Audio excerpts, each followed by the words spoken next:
உடைந்து விடும் அப்படின்னு பேசியிருக்கிறார் மோடி அவர்கள்.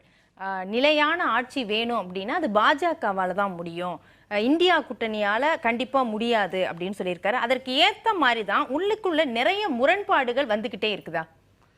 இல்லை, ஃபஸ்ட்டு பிரதமரோட பேச்சிலேருந்து புரிஞ்சிக்க வேண்டியது என்னென்னா, ஹி ஹாஸ் கன்சீடட். அவர் கன்சீட் பண்ணிட்டார், தோல்வியை மறைமுகமாக ஏற்றுக்கொண்டுட்டார். இது மாதிரி நாங்கள் தோற்றுற போகிறோம், இந்தியா கூட்டணி தான் ஆட்சிக்கு வரப்போகுது, அதனால தான் இப்படி இதனால் சொல்கிறாங்க. இந்தியா கூட்டணி இன்று நேற்றல்ல, ஸ்டார்டிங்லேருந்தே இப்போ பல பேர் பல விமர்சனங்களை வச்சுட்டு இருக்காங்க. அது நாளடைவில் அது எல்லா விமர்சனங்களுமே பொய்யாயிட்டு இருக்கு. இன்னி வரைக்கும் இந்தியா கூட்டணி ஒற்றை இலக்கில் ரொம்ப ஸ்ட்ராங்காக இருக்காங்க. என்னன்னா ஜனநாயக மீட்பு, அந்த அந்த ஐடியாலஜி ஆஃப் டெமோக்ரஸி இந்தியா கூட்டணி ரொம்ப ஸ்ட்ராங்காக இருக்குது. ஃபஸ்ட்டு இந்தியா கூட்டணிக்கு வரதுக்கு முன்னாடி பிரதமர் அவர் 2014 ஃபஸ்ட் டைம் பிரதமர் ஆகுறாரு. பிரதமர் ஆனோன்னு 75 இயர்ஸ் ஏஜ், 75 வயது ஆன பிறகு அவங்க பார்ட்டியில் இருக்கவங்க சேவை செய்யணும், ஆட்சி ரீதியாவோ கட்சி ரீதியாவோ எந்த போஸ்டிங்கும் வகிக்கக்கூடாதுன்னு சொல்கிறாரு. இப்போ இதை வச்சு தான் எல்கே அத்வானி அவர்களாக இருக்கட்டும், முரளி மனோகர் ஜோஷி போன்ற பல சீனியர் லீடர்ஸை இவங்க சைட்லைன் பண்ணாங்க. இன்னைக்கு திரு உள்துறை அமைச்சர் அவர்கள் ஒரு சில நாட்கள் முன்பு சொன்னார், அவரு தான் திரும்பி பிரதமர் ஆவார். அந்த மாதிரி இல்லங்கிறார். பாஜகவோட சட்ட விதிகள்ல அந்த மாதிரி கிடையாதுங்கிறார். கெஜ்ரிவால் சொன்னது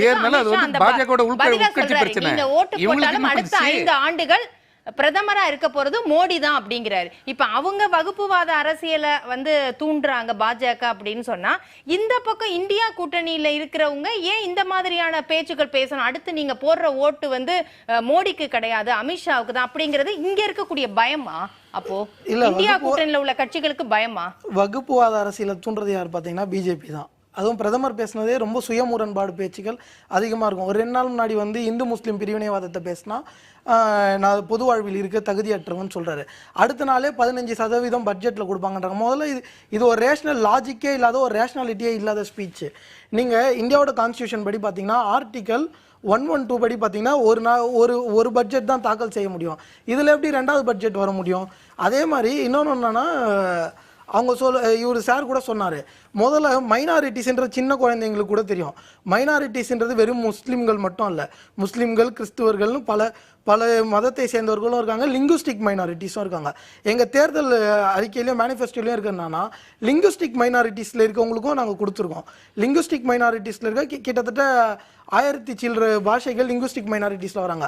அவங்களுக்கான அங்கீகாரத்தை 8th ஷெட்யூலில் கொடுப்போம் நாங்கள் சொல்லியிருக்கோம். உங்களுக்கு மைனாரிட்டிஸ்ன்னு எதுக்கு முஸ்லீம் மட்டும் கண்ணுக்கு படுறாங்க?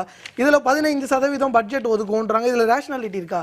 இந்தியாவோட நீங்கள் பட்ஜெட் அலோகேஷன் பார்த்தீங்கன்னா ஹையஸ்ட்டாக அலோகேட் பண்ணுறது எதுக்குன்னு பார்த்தீங்கன்னா டிஃபென்ஸுக்கு தான். டிஃபென்ஸுக்கே டோட்டல் எக்ஸ்பெண்டிச்சர்ல 13% தான் அலோகேட் பண்றாங்க. இல்ல அதுல இந்த ராகுல் அப்படி பேசியிருக்கிறாரு, அக்னிபத் திட்டத்துல சேரக்கூடிய அந்த ராணுவ வீரர்கள் இருக்கிறாங்க அப்படின்னா, ஒரு பக்கம் ஏழையுடைய பிள்ளைகள் இருக்காங்க, இன்னொரு பக்கம் பொருளாதாரத்துல உயர்ந்தவர்களுடைய பிள்ளைகள் இருக்காங்க அப்படிங்கறது பேசுனது சரியா? அப்ப இது எதை தூண்டுறது? அதுவும் ஒரு முக்கியமான ஒரு பாதுகாப்பு துறையில இருக்கக்கூடிய அந்த வீரர்களை பத்தி இந்த மாதிரியான ஒரு எண்ணத்தை விதைக்கலாமா? இல்ல, அவரு எண்ணத்துல எந்த தப்பும் விதைக்கல. அவரு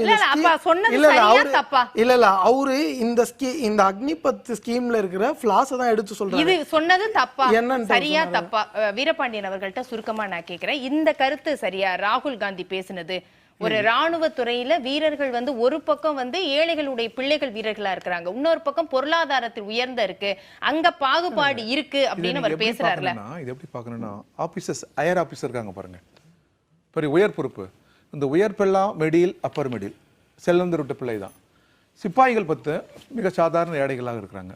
சொல்லிட்டு ராகுல் காந்தி ஒரு வார்த்தை என்ன சொல்லியிருக்கேன்னா, இந்த அடித்தட்டத்தில் இருக்கிற சிப்பாய்களும் உயர்ந்த பொறுப்புக்கு வருவதற்குரிய வழிவகைகளை நாங்கள் செய்வோம்னு ஒரு வரி சொல்லியிருந்தாரு. இது பிஜேபி தான் வந்துச்சா? காங்கிரஸ் இருக்கு எப்பவும் உள்ளது தானே இருக்கு. அப்ப இது பிரிவினைவாதம் இல்லையா? இந்த மாதிரி பேசுறது சரியா? பிரச்சனை என்னன்னா, காங்கிரஸோட தவறுகளை எதுவுமே உள்வாங்கிக்காம ராகுல் காந்தி அண்ணாமலை வரேன் தப்பு, நாங்களே பேசுறதால தப்புங்க, அதெல்லாம் பிரச்சனை இல்ல. நான் அதை மட்டும் தான் கேட்டேன், நான் அடுத்த ரவுண்ட்ல வரேன். அப்ப அந்த மாதிரியான பேச்சுக்கள் சரியானதா இருக்குமா? இல்ல, பாகுபாடு எதிர் தரப்புலயும் இந்த மாதிரி பேச்சுக்கள் வந்துகிட்டு தானே இருக்கு. இந்தியா கூட்டணி தரப்புலயும் அரசியலமைப்பு தூக்கி எறியப்படும். அதை கம்ப்ளீட் பண்றீங்க. அதாவது எப்படின்னா, ராணுவம் ஒரு அரசியலில் தலையிடாத, உலகத்தில் வேற எந்த நாட்டில் இல்லாத ஒரு நல்ல ராணுவம் நம்மகிட்ட இருக்குன்னு வச்சுக்கோங்க, தேசபக்த ராணுவம். ராணுவத்தில் அவர் சொன்னதுன்னா கடைகோடியில் இருக்கிற சிப்பாய்கள் எல்லாம் ஏழைகள் தான். யார் போய் நிற்கிறான்? ஏழை தான் நிற்கிறான். ஆனால் உயர் பொறுப்பு இருக்கிறவர்கள் செல்வந்தர்கள், மிடில், அப்பர் மிடிலாக தான் இருக்கிறாங்க. இந்த நிலைமைகள் மாறணுன்றத அந்த சென்ஸ்ல தான் அவர் சொன்னதாக நான் எப்படி இல்ல அது சொல்லி இருக்கிறாரா? அது முழுமையா நீங்க சொன்ன மாதிரி ஒரு இந்த விளக்கத்தோட பாதுகாப்பு சொல்லுங்க. வந்து எவ்வளவு ஒரு பொறுப்பற்ற தனமா பேசுறது. இல்ல, இந்த விளக்கம் நீங்க கொடுத்தீங்க அப்படின்னா பாஜக தரப்புல பேசுறவங்க அவங்க தரப்புல இன்னைக்குங்க அதுக்கான இது விளக்கம் இப்படி எடுக்கலாம். நீங்க ஒவ்வொருத்தருக்கும் அது மட்டும் ஒவ்வொரு விளக்கம் இருக்கும். இல்ல அது மட்டும் இல்ல. ஐபிஎஸ், ஐஏஎஸ், ஐஎஃப்எஸ் யாரு? டோன்பள்ளியில ஹோலி ஏஞ்சல்ஸ்ல யார் படிக்கிறாங்களோ அவங்க தான். எப்படிங்க ஜாதி பார்த்து நீங்க வேணும் ஒன்னு பாஸ் போட்டுறாங்களா? பரிச்சைல வைக்கலையா? இது பாருங்க, அவ்வளவு கடுமையான எக்ஸாம் இல்லையா அதுக்கு? இருக்கிறவங்க இல்ல, இந்த சித்தாந்தத்தை ஏழைகள் ஒரு இனிமேலா நடைமுறைப்படுத்துவாங்களான்னு பாருங்க. ஏழைகள், எளிய மக்கள் எவ்வளவு பேர் டூன்பள்ளியில படிக்க முடியும்? டூன்பள்ளியில யார் படிக்கிறாங்கன்னா அவன் தான் ஐபிஎஸ், ஐஏஎஸ், ஐஎஃப்எஸ். அது மறுக்க முடியுமா? அது இப்ப இந்தியா மட்டும்தான் அவார்டு வந்ததா? இல்ல, இப்ப பிஜேபி அந்த மட்டும்தான் பிறகு வந்ததா? ஆரம்பிச்சாங்க டூன்பள்ளி. இந்த 10 ஆண்டுகள்ல மட்டும்தான் வந்ததா? இருக்குதுங்க, இந்தியா பூரா சொல்றாரு. சரி, இல்ல, இல்ல, அண்ணாமலை இருங்க. அத்தாரிட்டியே பிஜேபி சரி, நான் எடுத்துக்கிறேன். எல்லா கேடுகளுக்குமே இல்ல இருக்கு.